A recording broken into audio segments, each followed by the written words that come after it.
Kaduha. Kanus ati ka napalipay o napaply? Pag-graduate ni mo senior high. Ikatulong. Nakabuhat ba ko gikaguol og ayos sugad? Wala. Na akong tulong kapangutan mo, friend. Kumusta ko na pagkaati sa inyo? Okay lang. Supportive ako na pagkaati. Oo. Ang sa imong ganahan sa ako isip mo pagkaati. Mahilatagon o buotan. Ano kapangutan sa inyo na? Una, kumusta ka na pagkaano sa inyo? Okay ra. Kaduha, naaba ko nabuhat na gikasuko nimo na wala nimo giingon sa ako. Wala. Ikatulong, mayong impluwensya ba ko sa inyo? Oh, may kang ma-influence sa akong pagkanita. Okay ra kay pinakalan ako kita sa imo is hilumon kay kanya atong pinti ta kang kawan is ito ko kabalong at tabian day kanya. Mao na to.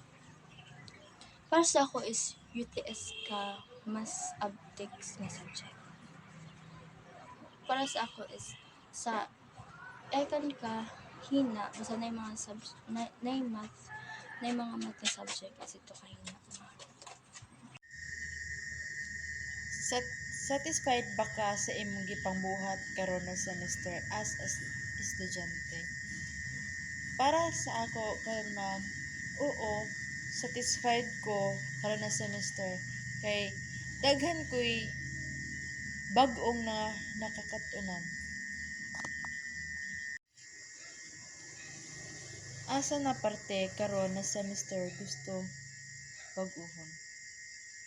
Sa ako ma'am, dito sa part nga gusto na ako baguhan nga sa mga akong nakita nga mga score, siguro dili ko satisfied maong gusto na ako baguhon.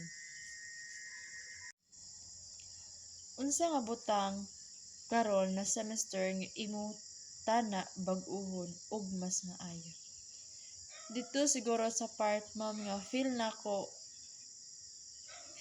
ko dito siguro o gusto na ko pa nga ma-achieve.